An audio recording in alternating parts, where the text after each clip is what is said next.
The Tennessee Titans, a very shell-shocked Tennessee Titans, on its way, and he missed it! Are off to Jacksonville for an NFC East bout with the Jaguars. I ask you to pause before you flood the comments section.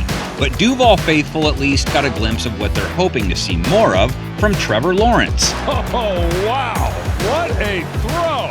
Lawrence's outing against the Bengals in Week 4, not a breakout performance by any means, but compared to his first few outings, his best game so far at least. Pass is caught. First down, Shenault. Maybe what made Lawrence's game more impressive, he was without DJ Chark, so Laviska Shenault became his go-to, and he was really his only two, really. When he's needed somewhere to go with it tonight, it's been Laviska Shenault. So now their beat-up passing attack will see what it can do against the Titans' pass defense, and if Lawrence can do what the guy that was taken behind him did to Tennessee last week, they could keep it close. Directing traffic, gonna go deep, has a man deep, it is caught for the touchdown! Tennessee's pass D has not sparkled this year. And then Zach Wilson, who had really struggled to complete passes to the right team in weeks 2 and 3, and for half of week 4, ends his game against them with almost 300 yards, 2 TDs, and a healthy passer rating. A great job of pre-snap, knowing where to go, and just delivers. Tennessee's pass rush not helping out. Just 1 sack against a team that had allowed more sacks than any team coming into that game. Nobody was in his face, and again delivers a strike. Lawrence's O-line played well enough in front of him, 1 sack allowed, and that's all they've given up in 3 of their first 4 games. Trevor Lawrence was able to sit back there and really survey the field. And let's talk James Robinson in the Jags run game. That kid seems like he's still playing with a chip on his shoulder,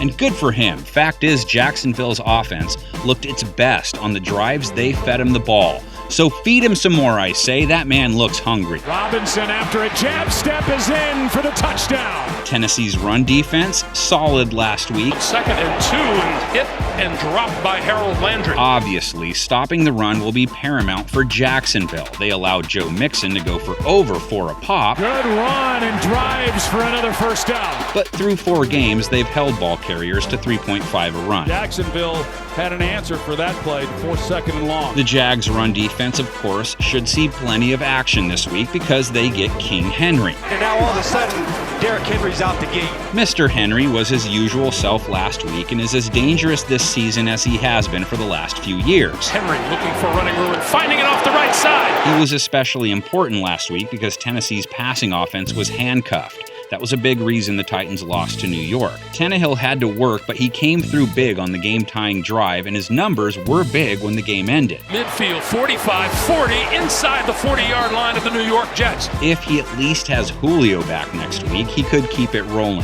Jags couldn't stop Joe Burrow from doing whatever he wanted, especially in the second half. But Josh Allen's right there. This is not a real easy throw to make. And their play against the pass last week in line with how they've played it over their first 4 games, which is not good. Out comes Burrow to the left side of the pocket and just throws a dime. They haven't been able to muster much of a pass rush, which isn't helping either. Burrow floats it, Chase downfield, got him. Hit him in stride. But the Titans' O-line didn't handle the Jets' pass rush well at all. 7 sacks allowed to the Jets. Well, look how fast this pocket collapses. So lots of ins and outs to consider in this, lots of strands running through these dudes' heads. Titans fans can't fathom losing to another team with no wins. Jags fans thinking if the Jets could do it, why not us?